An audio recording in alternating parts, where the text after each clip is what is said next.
متوسط اور غریب آدمی تو ساری زندگی جس طرح کولو میں بیل جتا ہوا ہوتا ہے کام کاج میں جتے رہتے ہیں اور کمائی کر کر کے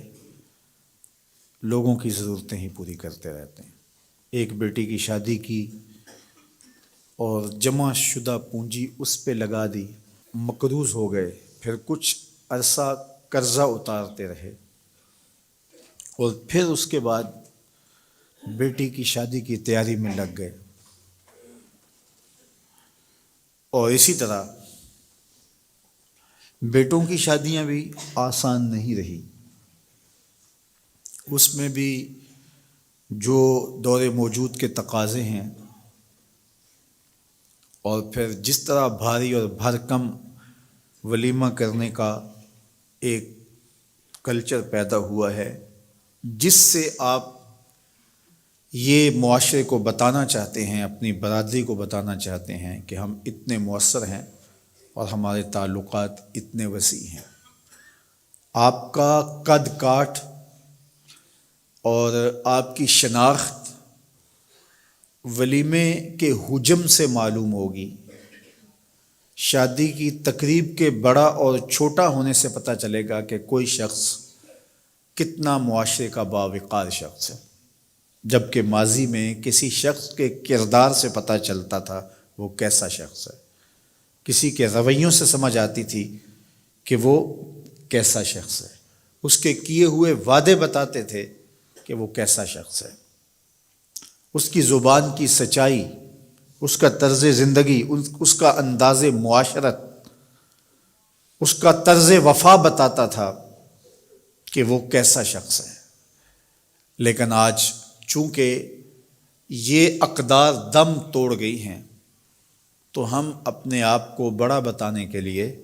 اور اپنی شناخت کروانے کے لیے ہم ان چیزوں کا سہارا لیتے ہیں جو کسی شخص کی شناخت نہیں ہوتی۔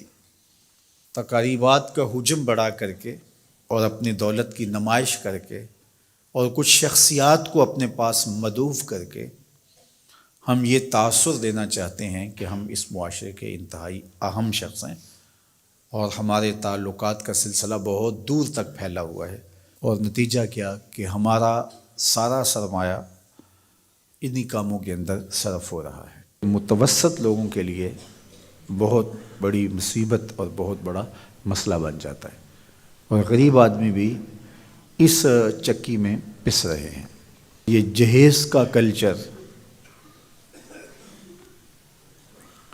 اور یہ لشکر کی صورت میں باراتوں کی آمد، گھر کے کچھ افراد اور کچھ ضروری لوگ اگر آ جائیں تو اس میں کوئی حرج نہیں ہے، لیکن یہ 500 لوگ